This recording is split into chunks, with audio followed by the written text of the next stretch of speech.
नमस्कार मित्रों, क्या हाल चाल है, कैसे हो आप लोग। मैं क्या कह रहा था कि जीवन अमर्याद है। अमर्याद मतलब समझ रहे हो कि जीवन किन्हीं मर्यादाओं को मानता नहीं है, किन्हीं नियमों को, किन्हीं सूत्रों को, किन्हीं तय किए गए भविष्यों को मानता नहीं है। वो अपने हिसाब से चलता है। जीवन अमर्याद है। मैंने किसी के प्रवचन में सुना था कि जीवन अमर्याद है। तुम मर्यादाएं बनाते हो, तुम सूत्र बनाते हो, तुम नए नए भविष्य गढ़ते हो, तुम कहते हो कि हमारा जीवन ऐसे ऐसे ऐसे ऐसे ऐसे चलना चाहिए, अपने हिसाब से जीवन को चलाना चाहते हो। और जीवन है मनमाना, जीवन है जैसे लड़कपन, वो कहीं भी बह जाएगा, वो तुम्हारे हिसाब से, हमारे हिसाब से नहीं चलने वाला है। तो दिक्कत यहीं शुरू होती है कि जब हम जीवन को अपने हिसाब से चलाना चाहते हैं। और जीवन है बेबूझ, जीवन है बेढंगा, जीवन है स्वतंत्र, जीवन है मुक्त, और वो अपने हिसाब से चलता है। और आप कहते हो कि जीवन को मैं अपने हिसाब से चला लूंगा, तो दिक्कत शुरू हो जाती है।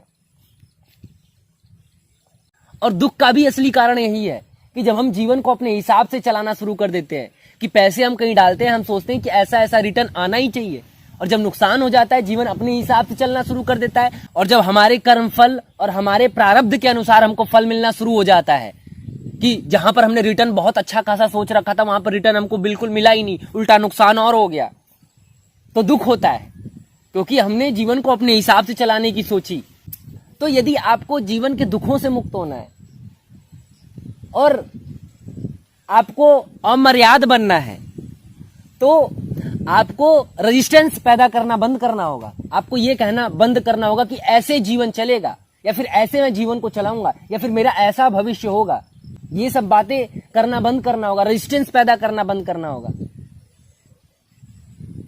तो धीरे धीरे गो विद फ्लो वाली सिचुएशन आ जाती है, जहां पर जीवन आपको जहां लेकर के जाता है, आप उसके साथ बहुत सहज होकर के, बहुत सरल होकर के उसके साथ हो लेते हो। तो फिर कोई दिक्कत नहीं होती है, कोई परेशानी नहीं होती है। सांप को देखा है, इतनी छोटी सी जगह मिल जाए ना, तो उसमें भी फिट बैठ जाता है। तो यदि आप उस तरीके के बन पाओ, जहां पर जीवन आपको ऐसी ऐसी सिचुएशंस दे, इतनी छोटी छोटी या फिर बड़ी बड़ी, आपको उन सिचुएशंस के अनुरूप ढलना आना चाहिए, तो मजा आ जाता है। फिर सारी मर्यादाएं गिर जाती हैं और आप अमर्याद हो जाते हो। कृष्ण जैसे लोग कैसे थे, मोहम्मद जैसे लोग कैसे थे, क्यों जीवन को इतने आनंदपूर्ण तरीके से जी करके मरे। कोई रेजिस्टेंस पैदा नहीं किया जीवन के प्रति कि जीवन मेरे हिसाब से चले। ये सब उन्होंने मर्यादाएं नहीं रखी, वो अमर्याद होकर के जिए अपना जीवन, तो जीवन में आनंद आया। सबसे बड़ा एग्जाम्पल अध्यात्म के क्षेत्र में हमारे मर्यादा पुरुषोत्तम राम है। मर्यादा पुरुषोत्तम राम, उन्होंने अपने आप को स्वयं नहीं कहा, हमने उनको कहा कि ये मर्यादा पुरुषोत्तम राम है, बल्कि उनका जीवन देखा जाए तो वो अमर्याद तरीके से जिए, जहां पर उन्होंने कोई नियम, कोई कानून, कोई प्रतिरोध पैदा नहीं किया, कोई विरोध पैदा नहीं किया। जो भी सिचुएशंस, जो भी परिस्थितियां उनको दी गई, वो उनके अनुरूप ढल गए। वन जाने को कहा तो वन चले गए, जो मिला सो खा लिया, पैदल चलना पड़ा तो पैदल चल लिया, जहां सोने को दिया गया वहां सो लिया, जो खाने को मिला वो खा लिया, जैसे जीने को मिला वैसे जी लिया। तो पूरा जीवन एक मुक्त तरीके से, स्वतंत्र तरीके से और गो विथ फ्लो में पूरा जीवन जिया। और हमने उनको कहा कि ये मर्यादा पुरुषोत्तम राम है, बल्कि जीवन देखा जाए तो पूरा अमर्याद, मुक्त भरा हुआ है, फ्री भरा हुआ है, कोई प्रतिरोध नहीं, कोई रेजिस्टेंस पैदा नहीं किया उन्होंने जीवन। तो इस तरीके का जो जीवन होता है, वो आपको राम बना देता है, वो आपको कृष्ण बना देता है। लोग आपको मर्यादा पुरुषोत्तम राम कहना शुरू कर देते हैं, बट आप अपने भीतर बिल्कुल अमर्याद हो, बिल्कुल मुक्त हो। हवाएं जब चलती हैं तो पेड़ पत्तियां रेजिस्टेंस पैदा नहीं करते हैं, वो कहते हैं कि आओ और बह जाओ। बेशक से तुम इतनी तेज बहो कि हमारी पत्तियों को गिरा जाओ, हमको कोई रोक टोक नहीं है। हम वहां पर भी गिर करके फिर भूमि पर बह जाना पसंद करेंगे, लेकिन कोई रेजिस्टेंस पैदा नहीं करेंगे, क्योंकि रेजिस्टेंस पैदा करने में एक दुख है, एक पीड़ा है, एक प्रकृति के साथ, एक नेचर के साथ असहज हो जाना है। गेम समझ रहे हो आप। तो रेजिस्टेंस पैदा करना बंद करो। आप ये कहना बंद करो कि जीवन मेरे हिसाब से चले, कि मैं चाहता हूं कि ऐसा ऐसा हो, कि ऐसा मकान बने, ऐसा धन आए, ऐसी पत्नी मिले, ऐसा हो जाए। ऐसा कभी नहीं होगा, क्योंकि जीवन स्वतंत्र है, जीवन मुक्त है, और जीवन अपने हिसाब से चलना जानता है। हाँ, आप जीवन के साथ हो लो तो बहुत मजा आने वाला है।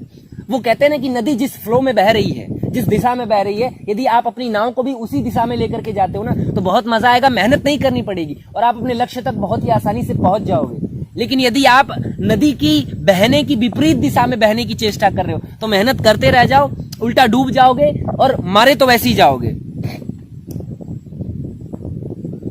तो आप बात समझ रहे हैं कि मैं कहना क्या चाहता हूं? रेजिस्टेंस पैदा करना बंद करो, अमर्याद बनने की कोशिश करो, स्वतंत्र और मुक्त बनने की कोशिश करो, गो विद फ्लो होने की कोशिश करो। जहां पर आपको अब जीवन से कुछ नहीं चाहिए, जीवन जो आपको दे रहा है उसमें आपको मजा आ रहा है। ये बात कि अगर फूल पे सुलाए तो फूल पे सो लेंगे और कांटों पे सुलाए तो कांटों पे भी सो लेंगे। कि उसने आज हमको दाल रोटी दी तो दाल रोटी भी खा लेंगे, कल को 56 भोग भी दिया तो वो भी स्वीकार है। कोई हम ये नहीं कहेंगे कि हमें चाहिए नहीं। जीवन की हर परिस्थितियों को, हर कंडीशंस को हमें स्वीकार करना आना चाहिए और वो अपने हिसाब से नहीं होगा, वो नेचर जो हमको देगी उसके हिसाब से चलेंगे हम। जो प्रारब्ध, जो ये सिचुएशंस, जो परिस्थितियां जो हमें देंगी, हम उसके अनुसार चलेंगे। कोई प्रतिरोध पैदा नहीं करेंगे, कोई मर्यादा बनाने की कोशिश नहीं करेंगे, कोई नियम, कोई सूत्र और कोई बड़े बड़े कानून हम गठित नहीं करेंगे। जीवन जैसा हमको चलाएगा हम वैसे ही चल लेंगे और यही जीवन को सही ढंग से जीने का असली सूत्र है। तो बहुत ज्यादा वीडियो को लंबी नहीं करना चाहता मैं, क्योंकि मेरी वीडियोस बहुत ज्यादा लंबी हो जाती है और वॉच टाइम बहुत कम हो जाता है, लोग पूरा देखते नहीं है। आई डोंट नो कि क्यों नहीं देखते हैं, बट ठीक है। तो हम मिलते हैं आपसे इसी तरीके की एक और सुंदर सी वीडियो में, तब तक के लिए नमस्कार।